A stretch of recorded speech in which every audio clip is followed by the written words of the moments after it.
se llama ¿Por qué es malo lo malo y bueno lo bueno? Nos va a impartir el doctor Roberto Casales y pues bueno, ya vamos a tener un rato para compartir muy amenamente, así que doctor Roberto, le dejo aquí a mis jóvenes para que puedan conocerlos y platicar con ellos.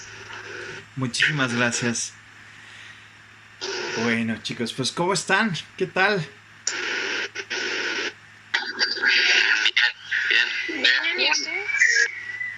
Bien, gracias. Bien, pues oigan, a ver, este taller es más un taller de tipo reflexivo, donde digamos la intención es que detonemos una reflexión sobre una cuestión que es fundamental para la filosofía y que es fundamental para la vida. Resulta que pues todos tenemos ciertas necesidades filosóficas que no siempre estamos dispuestos a abordar, digamos, de manera significativa. Y ese es un grave problema, porque muchas veces asumimos nuestra existencia de una forma un tanto trivial, un tanto superficial. Ya decía Platón en la Apología de Sócrates que un examen, que una vida sin un examen de sí misma no merece la pena ser vivida, ¿no? Y esto quería decir a grandes rasgos que nosotros tenemos que ser autocríticos con nuestra propia existencia.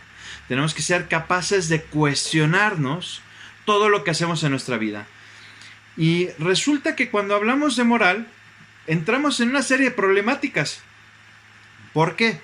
Pues la primera, digamos, y la más esencial es porque no sabemos por qué rayos hacemos las cosas. Es decir, tendemos, por ejemplo, a hablar de cosas que son buenas, cosas que son malas, cosas que son justas. Es decir, si ahorita su profesora agarrara y dijera, no, todos están reprobados en el curso, hizo facto, pues más de uno de ustedes agarraría y diría, bueno, ¿qué pasó? ¿Por qué? ¿Cuál es la razón por la cual eso es así? Y alguno de ustedes diría, profesora, es que es injusto que haga eso. El problema cuando decimos este tipo de aseveraciones es que no siempre sabemos por qué es injusto. Es decir, tenemos una vaga noción de lo que es justo, de lo que es injusto, de lo que es bueno y que es malo, pero muchas veces no sabemos por qué. Es como si tú te vas con un científico, y esto yo lo sé, por ejemplo, un colega que está en la Universidad de Navarra me decía que uno de sus cursos de filosofía de la ciencia empieza así, ¿no? Empieza haciendo un ejercicio, pone a todos los científicos a decirles, bueno, explícame qué es la ciencia. Y cuando quieren explicar qué es la ciencia no saben. Es decir, se dedican toda su vida a hacer ciencia, pero no saben qué es eso. Bueno, lo mismo nos pasa con este tipo de preguntas. Es como, por ejemplo, cuando nos preguntamos por el tiempo, ¿no? Decía San Agustín que cuando uno se pregunta por el tiempo, pues normalmente uno tiene una noción vaga de lo que es el tiempo, ¿no? Resulta que tan es así que organizas toda tu vida conforme al tiempo, ¿no? Tienes la conferencia a tal hora vas a comer, tal día tienes tal clase, tal otro día tienes otra cosa que hacer. Es decir, estructuras toda tu vida conforme al tiempo. Y cuando te preguntan qué es el tiempo, nada más no sabemos qué decir, ¿no? Bueno, esto nos suele pasar con mucha frecuencia en muchas cuestiones, pero en el ámbito moral eso es todavía mucho más grave. Porque quiere decir que no siempre sabemos el por qué hacemos las cosas. Hombre, hagamos un ejercicio como muy básico. Respóndanme ustedes. ¿Patear a una ancianita en medio de la calle es malo o bueno? Malo. ¿Por qué? Porque le estoy causando daño a alguien inocente. Aproximadamente. Fíjense, sus respuestas no son interesantes. Mande, la última, perdón, no la escuché bien. Porque no se lo merece. Porque Fíjense. no es algo que... O sea, no he hecho nada para que yo haga eso. No lo merece. Ser. Pregunta, ¿emborracharse es bueno o malo? Solo es y ya. ¿Solo es? O Sí, sea, no considero que sea algo subjetivo, yo diría. a ver, Moisés, tú mismo. ¿Tú dirías que emborracharse, perder el conocimiento y terminar bailando desnudo encima de una mesa o en medio de la calle es bueno? Pues eso sería malo, pero depende de qué tipo de borrachera hablamos. Bueno, Porque hay gente que termina así y hay gente que simplemente no. Sí, fíjate, eso es lo que me refería. este ejemplo lo puso Aristóteles, ¿no? El del emborracharse. ¿Emborracharse es malo? Y Aristóteles decía, depende. ¿Y de qué depende? Y Aristóteles mismo pone y dice, bueno, imagínate que pues tú eres un cirujano. Bueno, Aristóteles no habla de cirujano porque no conocía que existían los cirujanos, pero imagínate que tú eres cirujano. ¿Tú te operarías, Moisés, con un cirujano que entra borracho al quirófano? No, ¿Por qué? porque no están sus cabales. Probablemente no es consciente de lo que está haciendo. Claro, es muy buena razón. Fíjense. Pero es malo emborracharse entonces. O sea, ¿es malo tomar alcohol? Fíjense. Pues para mí, si no recae ninguna responsabilidad, pues sí, no es bueno ni malo. Si cae una responsabilidad en ti, no estás en tus cabales y estás borracho, sería malo. Pero si solo lo haces por gusto y no afectas a nadie más y a ti te gusta, pues no tendría por qué ser malo o tal. O sea, un alcohólico que se la pasa toda la vida en un estado de embriaguez tal que nunca es consciente de lo que hace, pero que digamos que es un alcohólico que pues que no hace nada malo, pues tú dirías está bien, no pasa nada, déjalo ser. Pues yo diría que se está haciendo daño, pero o sea, él lo hace porque, bueno, es que también entra dentro de lo malo, pero no sé si hacerte daño a ti mismo es malo, si tú quieres. No estoy seguro si es malo o no es malo de ese tipo de cosas. Si tú quieres, si estás tomando la decisión de hacerte daño, no estoy seguro si es malo o bueno, o simplemente tomaste esa decisión. Entonces no puedes decir si es malo o bueno. ¿Qué piensan los demás? ¿Dónde? ¿Qué piensan los demás? ¿Concuerdan con Moisés? Para mí es malo. Para mí es... No creo. No, la verdad yo no estoy todo con él. No, pues es que, o sea, daña su salud física. Pero si no sé, bueno, no sé, la verdad, no sé si es bueno o malo. Bueno, fíjense, Aristóteles decía lo siguiente, me ponía el siguiente ejemplo, ¿no? Emborracharse está mal y decía depende. ¿Por qué? Pues porque a lo mejor, pues de vez en cuando tomar una cerveza, pues no te hace daño. Ahora, si te fueran, piensen en la antigua Grecia, hace más de 2500 años, donde no existía la anestesia. Y entonces imagínate que te daba gangrena y te tenían que amputar el brazo, la pierna, cualquier extremidad para salvarte la vida. ¿Cuál era el problema? Pues si no tienes anestesia y te amputan un miembro, una extremidad, así en caliente, pues probablemente no ibas a sobrevivir del dolor. Y entonces, ¿qué hacían en la antigua Grecia? Pues te ponían borracho. Era como la solución básica para este tipo de problemática, ¿no? Te ponían borracho y ya una vez que tú estás borracho, ahora sí ya te podemos amputar, no vas a sentir nada, al día siguiente, pues bueno, ya se manifestarán todas las consecuencias de eso, pero te logramos salvar la vida. Lo mismo podría pasar con la ancianita, ¿no? Hombre, patear a la ancianita, uno diría de entrada, pues parece que es malo.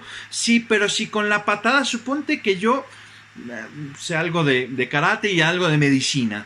Y resulta que estoy viendo que la ancianita se está ahogando y que sé que si le doy una patada en determinado lugar, voy a lograr salvarle la vida. ¿Sería eso malo?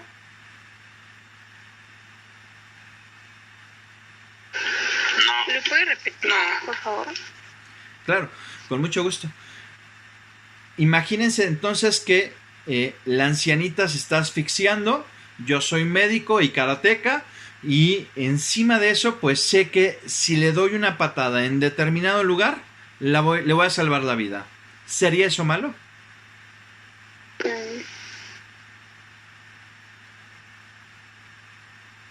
Creo que no. Sería bueno porque la ayudas. Parecía que hay un tema ahí interesante, ¿no? Le ayudas, le salvas la vida.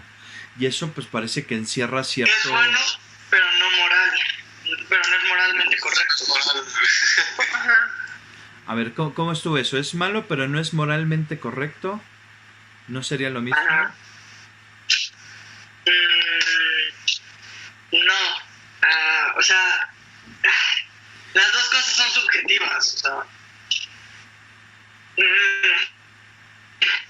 ¿A qué te no sé refieres?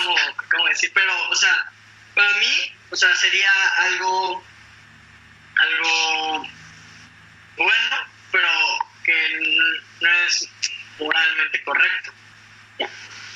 Ok. Yo diría que en ese caso, digamos que se obtuvo un bien mayor a cambio de un mal menor, por así decirlo.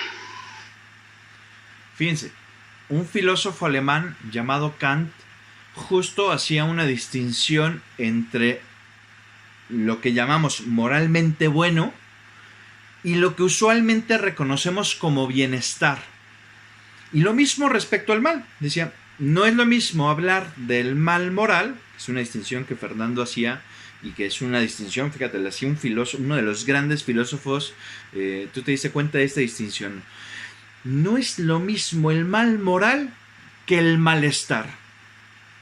Hay cosas que nos pueden generar un malestar, ¿como qué? Como una operación. Hombre, que te operen no es agradable, ¿no? Que te abran, que te quedes con la rajada, que sientas el dolor durante cierto tiempo, pues no es agradable, no es algo que uno le desearía a otra persona, ¿no? Y sin embargo sabemos, es decir, nosotros mismos nos someteríamos a una operación si sabemos que con eso salvamos nuestra vida. ¿Por qué? Porque justo, como ya lo han dicho ustedes, consideramos que hay un bien mayor. Consideramos que el padecer cierto dolor, dada cierta circunstancia, podría ser bueno. Podría ser mejor que el no padecer, que evitarnos ese dolor. Y podríamos pensar incluso en casos contrarios, ¿no? A lo mejor una persona que ya tiene una enfermedad terminal, que sabemos que pues su pronóstico de vida no es para nada favorable, a lo mejor esa persona, pues someterla a una operación que probablemente simplemente, digamos, que no va a tener ningún efecto mayor, que no le va a salvar la vida, que no vamos a hablar de una mejor condición. Por ejemplo, yo les pongo el ejemplo de mi abuelito, que ya tenía más de 80 años con un problema de corazón y ya se le empezaban a hacer ciertas cataratas en los ojos. Pues ya a los 80 años ya pues uno diría, bueno, es que el riesgo de someterte a una operación podría ser del todo imprudente. ¿Por qué? Porque te podría costar la vida, porque en el caso de mi abuelito, por ejemplo, tendría que dejar de tomar sus anticoagulantes y eso pues implica el riesgo de que se le suba pues un trombo al cerebro y le dé una embolia y todo lo que eso podría generar, ¿no? Entonces podrías agravar la condición en la que está por tomar una decisión de forma imprudente. Bueno, fíjense, Aristóteles lo primero que nos dice es: la ética no es un recetario. Cuando hablamos de lo bueno y lo malo, no siempre es tan fácil decir que algo es bueno o que algo es malo, y no siempre es tan fácil decir por qué. Estamos acostumbrados a decir que hay cosas que son buenas y que hay cosas que son malas, pero no sabemos por qué. Hace rato, por ejemplo, alguien de ustedes decía que el bien y el mal tenían algo de subjetivo. Bueno, si eso fuera así, tendríamos una serie de inconvenientes bastante fuertes, ¿no? Porque a lo mejor yo iría a su casa, me robaría algo y ustedes dirían, bueno, profesor, se está robando mi pertenencia, mi bien. Y yo les diría, no, lo estoy tomando indefinidamente. Me lo estás prestando indefinidamente. O se acordarán, por ejemplo, hace unos años, no sé si ustedes escucharon del caso de los Porquis. ¿Alguien escuchó del caso de los Porquis? No. Yo no. Bueno, eran, no recuerdo si eran 4 o 5 chavales que violaron a una chava, así, dicho pronto y mal, y se dieron a la fuga, ¿no? Algunos se fueron a España, otros se fueron a otros lados. Bueno, lograron capturar a alguno de ellos y el juez determinó que no había sido violación, porque él no había experimentado placer. Fíjense nada más, y entonces terminó la sentencia diciendo, esto no fue violación, esto fue un roce incidental. ¿Estarían de acuerdo con esa sentencia? No. Fíjense, bastante problemática, ¿no? Ahora, si fuera subjetivo el bien y el mal, diríamos, bueno, hombre, a ti te pareció que fue una violación, pues a ellos les pareció que hasta querías, ¿no? Que estabas de acuerdo. Y entonces, ¿por qué uno diría, bueno, pues no deja de estar bien? ¿Por qué?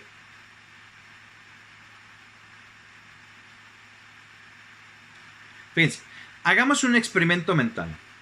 Imagínense que yo conozco dónde viven. Evidentemente no lo sé, no se preocupen, no se angustien, no sé dónde viven. Solo sé que son mexicanos o que viven en México, es lo único que sé, ¿no? Pero imaginen que sí lo supiera, ¿no? Y que además de eso, yo soy un terrorista. Y lo que he hecho es poner una bomba en su casa. Una bomba que es indetectable, es decir, jamás se van a dar cuenta que existe, salvo porque se lo estoy diciendo en este momento. Es más, he logrado hacer que ustedes no pueden salir de su casa. Supónganse que eso se puede hacer, ¿no? No, hombre, claro que se puede hacer, pero yo no soy tan macabro para hacer eso, ¿no? Pero supongan que además de eso soy una persona racional y hago un trato con ustedes. Agarro y les digo, bueno, a ver, si ustedes me dan una razón por la cual no debería matarlos, no los mato. ¿Qué me dirían?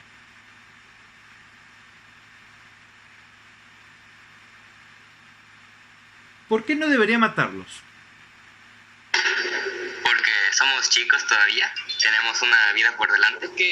Porque nuestros papás se Por su pondrían conciencia. tristes de que nos morimos. Ah, hombre, no se ¿Que preocupen. a él lo pueden llevar a la cárcel? Hombre, no se preocupen, me mato yo también. Aquí pongo una bomba y ya volamos todos juntos. Fíjense, ¿por qué no debería hacerlo? Y ustedes han dicho varias razones. A ver, ¿alguien quiere hablar? Adelante. Pues yo diría que porque no le he hecho nada malo como para que me matara. No hay una causa concreta por la cual me quiera matar. La vida tiene más cosas para ofrecer. A ver, Socorro y Mariana, a ver. Estas dos últimas cosas que han dicho. A ver, Socorro, porque no tengo ninguna razón. Y si te dijera que justo no tengo ninguna razón por la cual no. ¿Puedo volver a repetir lo que dijo, por favor? Sí, Socorro, con mucho gusto. Si yo te dijera que no tengo ninguna razón por la cual no matarte, ¿qué dirías? O sea, justo, a ver, es que no tiene ninguna razón. Y yo te diría, no, sí tengo, es que justo no tengo razones. No veo por qué no tendría que hacerlo.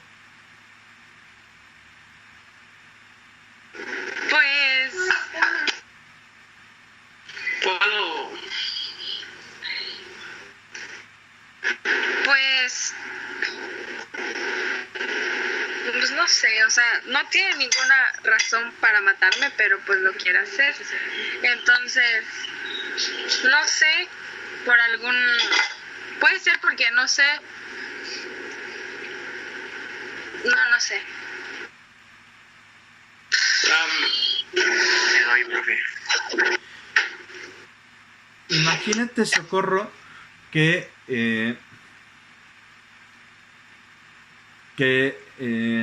llega un violador a tu casa ahorita y te declara sus intenciones de violarte y te dice, es que no sé, porque no sé, ¿por qué me vas a violar? Porque no sé. ¿Qué le dirías? ¿Sería para ti una respuesta a eso? No sería una respuesta porque pues yo no le he hecho nada como para violarme y pues no es una respuesta correcta para mí. Vamos a seguir con esta misma línea argumental, Socorro. O sea que la condición para que yo no te haga el mal es que tú no me hayas hecho nada. Si tú me haces, yo te puedo hacer. ¿Tú dirías eso, Socorro? Pues es cierto, pues supongamos, ¿no?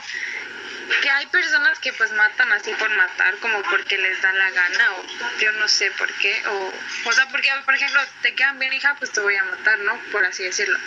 Pero hay otras personas que a veces lo hacen por venganza o por algún trastorno familiar que han tenido y lo relacionan con una persona.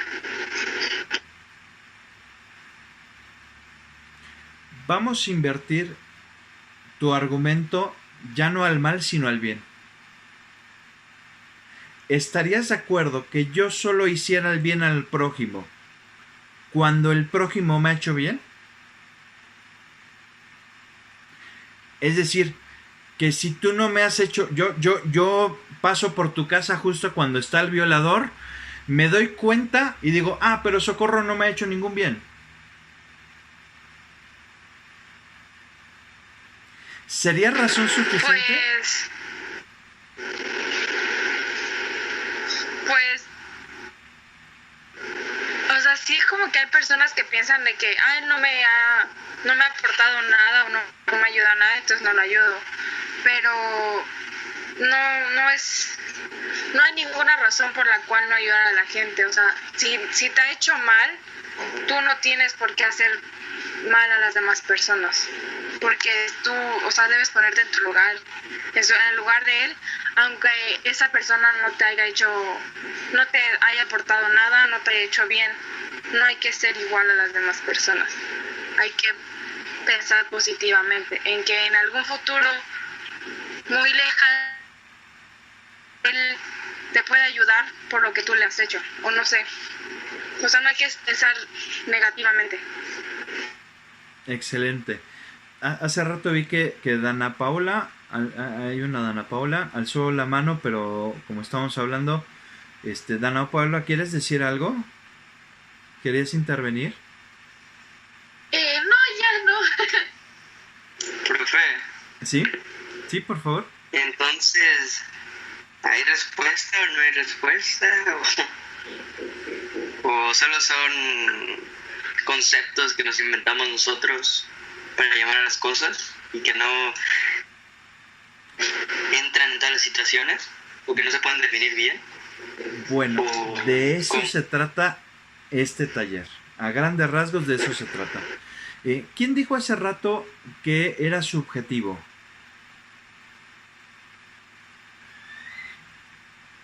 Según recuerdo yo, pero no sé si alguien lo dijo antes.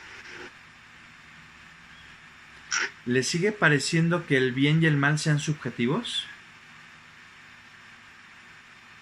Hasta cierto punto. ¿Por qué?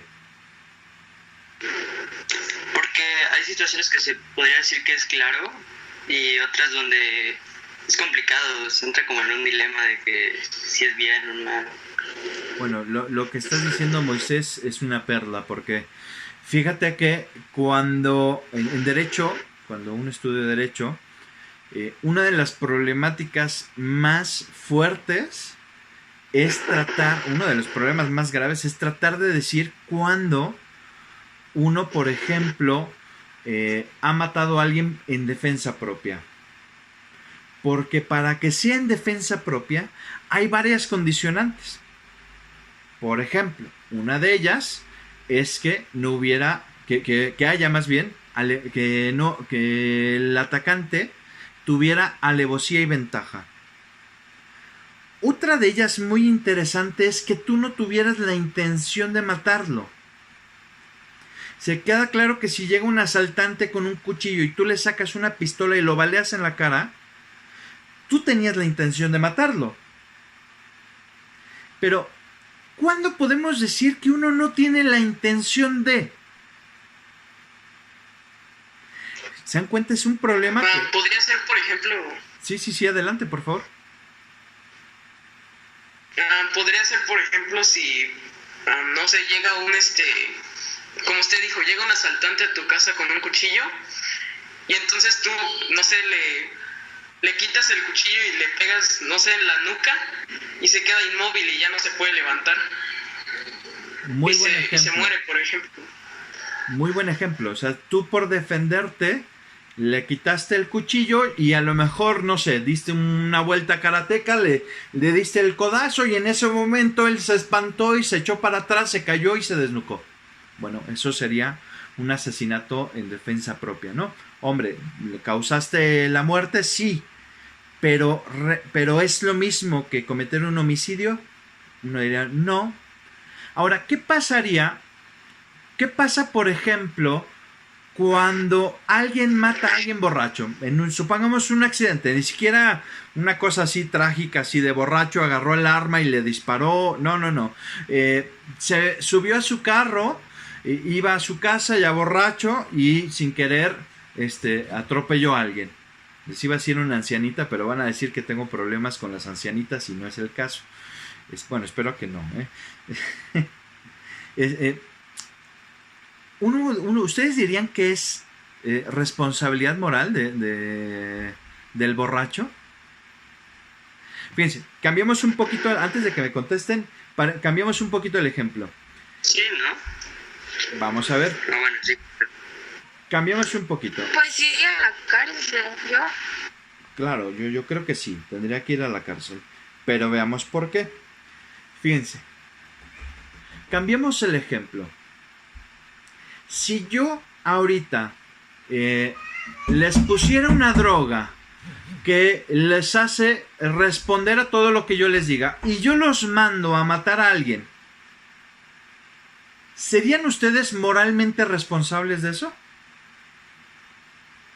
No. Sí. A ver, ¿quién dijo no? ¿Por qué? No está bien como en mis cinco sentidos. No está bien. Profe, creo que no está bien porque tú no estás consciente de lo que estás haciendo y la diferencia que hay entre exacto. una y otra es que tú decidiste pues perder el control cuando te emborrachas.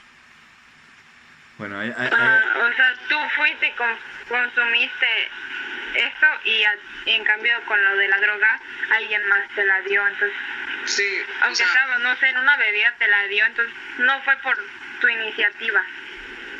sí, o sea, tú no tuviste la iniciativa de tomar la droga. fíjense qué interesante lo que están diciendo, porque lo que están diciendo es que para que yo sea moralmente responsable de algo, yo tuve que haber tenido la intención de hacerlo. Si bien yo no tenía la intención de atropellar a alguien borracho, si lo hice, yo sí tenía la intención de emborracharme. O sea, en mí sí cabía la responsabilidad de emborracharme o no. Y en ese sentido, aunque yo no tenía la intención de matar a la persona que haya atropellado, yo sí tuve la responsabilidad moral de emborracharme o no. ¿Se ve? De mí sí dependía eso. Fíjense, Aristóteles, cuando toca este tipo de ejemplos, hace una distinción bien interesante. No es lo mismo actuar por ignorancia que actuar en ignorancia. Fíjense, Sócrates creía que la gente que hace el mal la hace porque es ignorante, decía, ¿no? Es decir, la hace creyendo que está haciendo algo bueno. O sea, quien roba, roba creyendo que está haciendo un bien, ¿no? Decía Sócrates. Y Aristóteles le responde con esta distinción. ¿Cómo se explica? Bueno, el caso paradigmático sería, por ejemplo, si ahorita, no sé, mi hijo tuviera sed, mi esposa se encuentra una botella que dice cianuro y dice, bueno, esto se ve que es líquido y se lo da de tomar. Dice, bueno, le doy de tomar al bebé, ya, problema resuelto. Ese sería un caso. Otro caso sería, por ejemplo, que mi esposa se encuentra una botella que dice Bonafont y se encuentra un líquido que parece agua. Es más, se encuentra la botella cerrada. El niño tiene sed, le sirve agua de la botella de Bonafont, le sirve el líquido que está en la botella de Bonafont y se muere. Y cuando van al estudio toxicológico, resulta que no era agua, era cianuro. ¿Hay responsabilidad moral en alguno de los dos casos?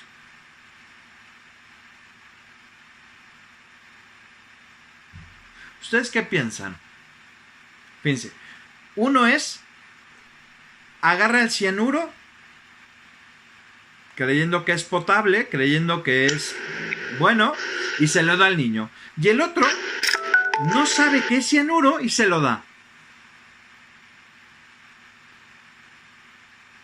Pues en los dos casos no fue porque quería hacerle daño al niño, sino que fue una confusión.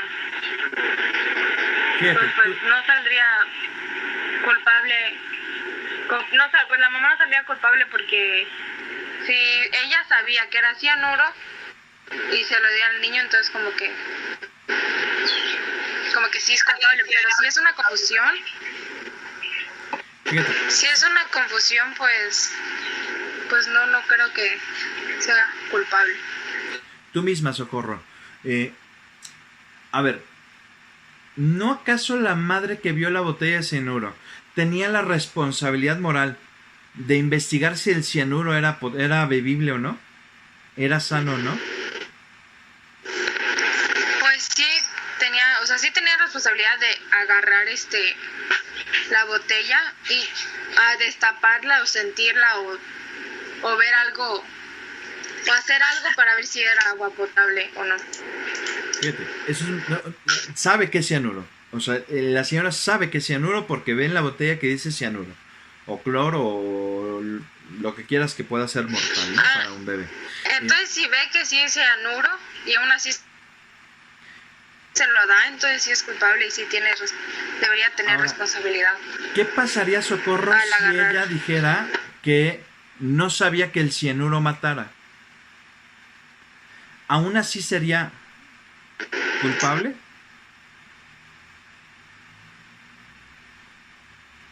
Pues sí, porque le está dando Pues algo así. sí, algo que, por ejemplo, yo no le voy a dar algo a mi mamá que desconozco, o algo a alguien que no desconozco que puede causar. O sea, si no sé, no le doy. Fíjense, ese es el tema de la automedicación, ¿no? Por ejemplo, muchas veces, ay, te dolió la cabeza, tómate tal cosa. ¿Y sabes si va a funcionar? No, porque no eres médico. Híjole, qué grave, ¿no? Bueno, fíjense, Aristóteles justo decía eso. Esta persona sería responsable porque es culpable de su ignorancia. Aunque no supiera que el cianuro mataba, tenía la responsabilidad moral de saber, de investigar si el cianuro mataba o no. En cambio, en el otro caso, no había forma de que supiera que era cianuro. En el otro caso, no hay forma de que lo supiera. Y por tanto, está libre de toda responsabilidad moral. Hombre, causó la muerte, sí. Hizo, digamos, todo lo conducente para que se diera esa muerte, sí. Pero actuó en ignorancia y no por ignorancia. La ignorancia no era culpa suya, porque ella vio una botella de Bonafont. El cianuro, por ejemplo, quien conoce un poco de química, sabrá que el cianuro no tiene olor. Entonces, no hay forma de saber que eso es cianuro, salvo tomándoselo, ¿no? Y entonces, si uno pone cianuro en una botella de Bonafont, pues bueno, es fácil que uno caiga en este tipo de confusiones, ¿no? Bueno, fíjense cómo es bien complejo tratar de decir que algo es bueno y malo. Tan es así que Moisés nos decía hace rato que parece que es subjetivo. Bueno, ya dijimos, ya dimos una razón para decir por qué no puede ser subjetivo. Porque si fuera subjetivo, lo que para ti es un mal, yo podría decir que para mí es un bien, y en ese sentido yo podría justificar mi acción. Y decir, bueno, a ti te pareció que te robé, pero a mí me pareció que me lo prestaste. A ti te pareció que te violé, pero a mí me pareció que tú querías. A mí me pareció que hasta te gustó. ¿No? ¿Se ve? Uno siempre podría aludir a ese tipo de argumentación y sin embargo no estaríamos dispuestos a decir que eso es así, ¿no? Si te violan, uno no estaría dispuesto a decir, ah, sí, claro, perdón, me confundí, es que yo creí que me habían violado, pero fue un roce incidental, ¿no? Imagínense a la muchachita del caso de los Porquis diciendo, ay, sí, perdón, juez, me equivoqué. Según yo, sí había sido violación porque me penetró, pero que gracias por aclararme que por no tener placer no fue violación, gracias. ¿Estarían de acuerdo con eso? 2-1. Fíjense, vamos a hablar de un mito que es muy interesante, que es un mito que está en los diálogos de Platón. Platón es uno de los grandes filósofos de la historia de la filosofía y dentro de sus obras se conocen como los diálogos de Platón, hay una que se llama La República. Y ese diálogo versa sobre por qué qué tipo de vida sería mejor para el Estado, ¿no? A grandes rasgos. Dentro de ellos, pues hay un enemigo de Sócrates que se llama Glaucón. Y Glaucón le cuenta un cuento a Sócrates y le dice, bueno, vamos a analizar el siguiente caso. Este cuento se llama El Anillo de Giges. Bueno, era un tal Giges, un pastorcito, que era el pastorcito más responsable, ¿no? Cumplía con todas sus tareas, entraba a sus clases en línea puntual, hacía todo lo que le tocaba hacer. Hasta que un día, que estaba pastando con sus ovejitas, se encuentra un anillo. Bueno, cualquier parecido con Harry Potter y con El Señor de los Anillos es mera coincidencia, ¿eh? Como si estos autores se hubieran leído a Platón. Bueno, no, Tolkien, de hecho, sabemos que leyó a Platón, que sabemos que estudió algo de filosofía. Bueno, y entonces resulta que ese día en la tarde, bueno, se encontró el anillo, vio que no había nadie, se lo quedó, dijo, bueno, pues esto es imposible encontrar el dueño, me lo llevo y después investigamos, ¿no? Y resulta que se lo llevó a su casa, en la tarde tenía asamblea con todos los agricultores, con todos los ciudadanos o todos los pobladores del lugar en donde vivía. Y en la asamblea, no sé si a ustedes les ha pasado de los que usan anillo, que cuando tiene un anillo se pone nervioso y empieza a jugar con el anillo. Y entonces Giges se dio cuenta de que cuando volteaba el anillo se volvía invisible. Fíjense, ¿hay alguien aquí que sea fan del Señor de los Anillos? ¿Tenemos algún fan del Señor? ¿Sí conocen el Señor de los Anillos o le estoy hablando en chino? No, sí, pero no me gusta tanto. ¿Se acuerdan qué poder tiene el anillo del poder? ¿Se acuerdan más o menos la trama? ¿No? Hay un anillo del poder que hizo el señor malo, el señor oscuro, el señor Saruman. Bueno, no sé si era Saruman o otro, ¿no? Pero hizo varios anillos y engañó a todas las especies, a los elfos, a los gnomos y a todos, ¿no? A los duendes, enanos, no sé. Y creó un anillo para controlarlos a todos. ¿Qué poder tenía ese anillo? ¿Se acuerdan? Se volvió invisible. Se volvió invisible. ¿Qué esperarían si yo les digo, fíjense que tengo un anillo que te va a hacer la persona más poderosa del mundo? El que tiene más poder. ¿Qué esperarías de ese anillo? ¿Qué poder te daría? Pues que te volvieras un dios cuando te lo pongas. Un dios con poder ilimitado. ¿O el dinero? ¿O una buena posición social? Como Lex Luthor, ¿no, Mariana? Lex Luthor es el peor villano de Superman y es el peor porque es millonario, ¿no? O Batman, ¿no? Batman es muy bueno porque es millonario. Fíjense. Curiosamente, Tolkien escoge un poder. Te hace invisible. ¿Por qué el anillo de poder que te da control sobre todos los demás, lo único que hace es hacerte invisible? ¿Se han puesto a pensar en eso?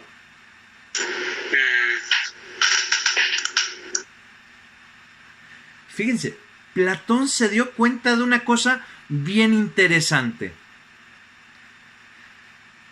Muchas veces hacemos el bien, o parece que hacemos el bien, porque creemos que nos están viendo. Y entonces seguramente lo habrás visto, no con tus papás, con otras personas, pero que van en el carro, ven el semáforo en rojo, se dan una vuelta, no ven que no hay policía y se pasan.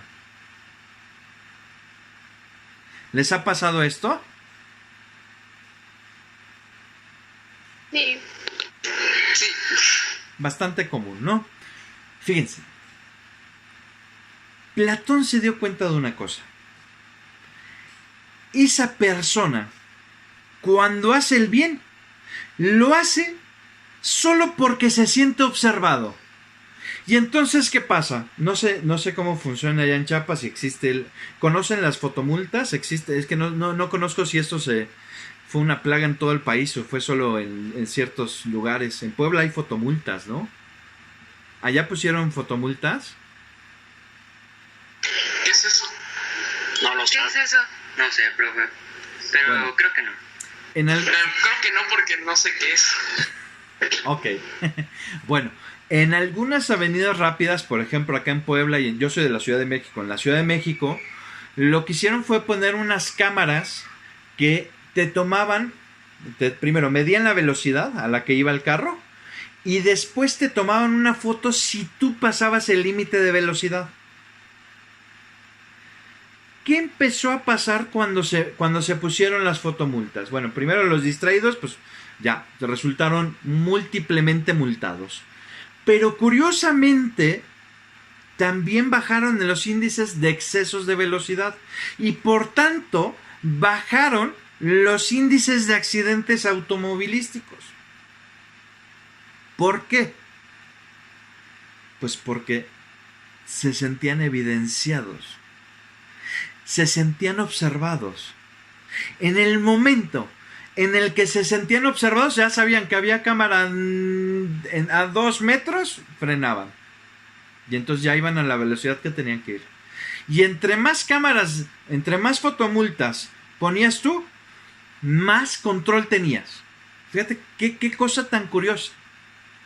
Es tan curioso ese fenómeno que Platón se dio cuenta de eso y dijo, bueno, ¿qué pasó con Giges?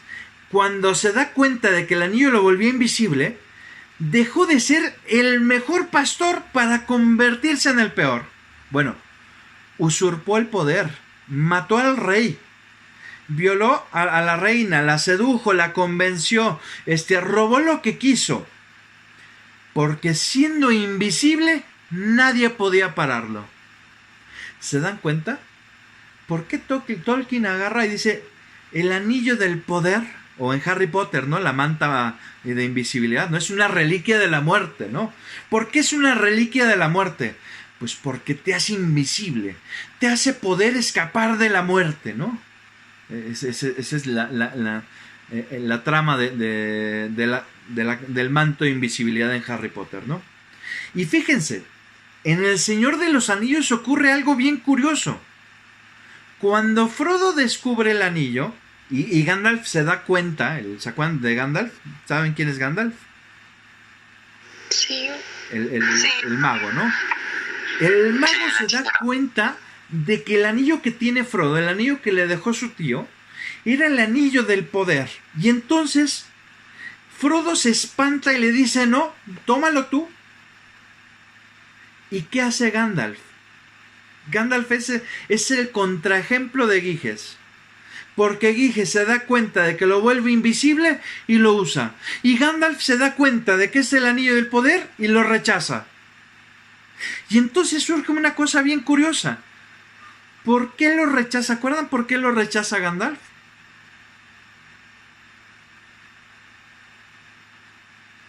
Creo que porque no era suyo, no estoy seguro. Bueno, pero Gandalf se da cuenta que es el anillo del poder que tenía el Señor Oscuro y que eso le podría dar un gran poder. Y sin embargo, Gandalf dice que no. Y da la siguiente razón, fíjense. Porque yo, queriendo usar el anillo para hacer el bien, terminaría haciendo el mal.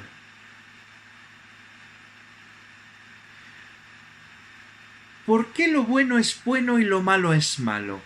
Bueno, es una pregunta bastante compleja, ¿eh? Bastante compleja. Yo no me atrevería a dar todavía una solución.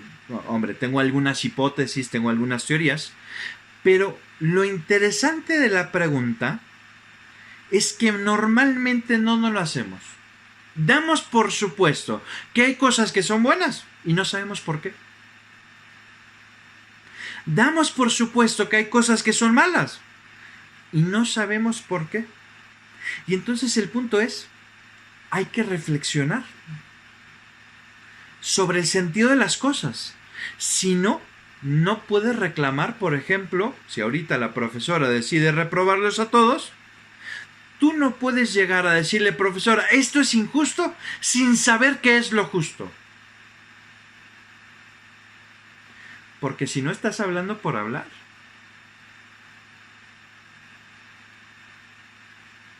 ¿Están de acuerdo? Sí. Bueno, les doy una pista que da Platón en un diálogo que se llama el Alcibiades. Bueno, no sabemos si Platón lo escribió. Es uno de los diálogos que se conocen como diálogos dudosos. Porque resulta que en esa época la gente se le daba por escribir cosas y decir, ¡ay, esto lo escribió Aristóteles!, ¿no? Entonces tenemos al pseudo Aristóteles. Gracias a Dios, pues sabemos, hay varias técnicas estilográficas que nos han ayudado a decir, oye, este parece que sí es de Aristóteles, este parece que no, este parece que es un texto que se encontraron en el siglo X, Aristóteles no vivió en el siglo X, pues probablemente no es de Aristóteles, ¿no? Este diálogo queda dudoso porque no tiene el estilo de Platón, pero tiene las ideas de Platón. Y entonces por eso es dudoso, ¿no? No sabemos si de verdad lo hizo Platón porque parece que tiene ideas que Platón dijo. Bueno, en ese diálogo, Sócrates se acerca con un joven que se llama Alcibiades. Un joven tan bello pues como el profesor Casales, ya se lo imaginarán, ¿no? Así, le iba al Pumas y esas cosas, ¿no? De gente guapa, ¿no? Bueno, ya, para no hacerles largos el cuento, ¿no? Alcibiades quería ir a lo que en Grecia era el Congreso, ¿no? El Ágora se llamaba en griego, ¿no? Que era ese espacio donde los ciudadanos griegos iban a hablar de política. Y entonces Sócrates lo empieza a cuestionar y llega a la siguiente conclusión. Alcibiades le dice, mira, ¿cómo rayos vas a ir a aconsejar al Congreso, al Ágora, a la Asamblea de los Ciudadanos? ¿Cómo rayos les vas a decir qué es lo mejor para el Estado si tú no sabes qué es lo mejor para las personas? ¿Y cómo rayos vas a saber qué es lo mejor para las personas si no sabes quién eres? Repito el argumento. Tú no puedes saber qué es lo que le conviene al Estado hacer, qué es lo mejor, por ejemplo, para México. ¿Tú cómo rayos vas a saber qué es lo mejor para México si tú no sabes qué es lo mejor para las personas? ¿Y cómo rayos vas a saber qué es lo mejor para las personas si no sabes qué es ser persona? Bueno, ahí está la clave para la moral. Tenemos que cuestionarnos quién queremos ser. Fíjense, Aristóteles se daba cuenta de una cosa bien interesante. Todos, de alguna forma, queremos el bien. Alce la mano quien diga, profesor, no es cierto. Yo quiero que me vean la cara, que me estafen, que me hagan injusticias, que encima me dé una enfermedad terrible, súper dolorosa, que además salga yo ahorita a la calle y me dé coronavirus y alguien que alce la mano y diga, yo, profesor, yo soy ese. Se ha encontrado el bicho raro que quería, profesor. Nadie. Alcen la mano los que no estarían dispuestos a eso. Pónganla aquí en la manita, ¿no? ¿Puedes repetir lo que dijo, por favor? Fíjense, Aristóteles se dio cuenta de una cosa. Todos queremos el bien. Y prueba de ello es que nadie quiere el mal por sí mismo. Va a decir, oh, profesor, pero hay gente que sí quiere robar. Y dice Aristóteles, bueno, sí, pero probablemente quiere robar. Bueno, eso lo decía San Agustín, por ejemplo. Probablemente quiere robar porque cree que eso le trae un bien. ¿Quién? Alza la mano quien estaría dispuesto a decir, bueno, ya ahorita alzaron la mano, más bien para lo contrario, que eso es lo que yo quería, ¿no? Alza la mano quien no esté dispuesto a tener una vida llena de dolor, una vida llena de decepciones, de injusticias, donde salgas a la calle y te dé coronavirus, donde la profesora sea injusta, donde tu jefe te pague mal, donde te vean la cara, donde te violen, donde te roben. Alce la mano quien diga, no, yo no quiero eso.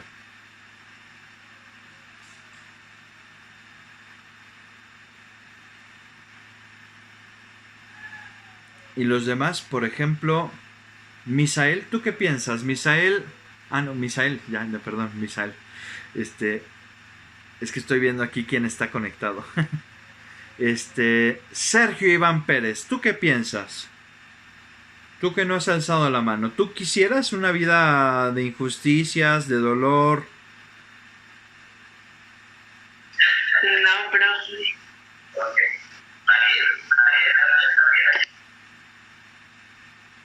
Bien, fíjense, la gran mayoría diría, no, yo no estoy dispuesto a tener una mala vida.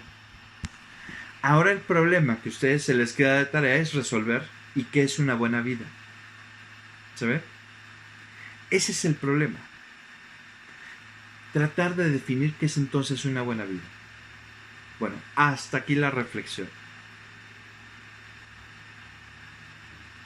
No sé si tengan alguna duda, quieran comentar algo. Damos espacio a comentarios y si no, pues yo creo que ya nos hemos pasado el tiempo, ¿no? Pero, ¿o no? Ya. No se preocupe, maestro, tenés la disponibilidad del tiempo. ¿Qué quiere decir?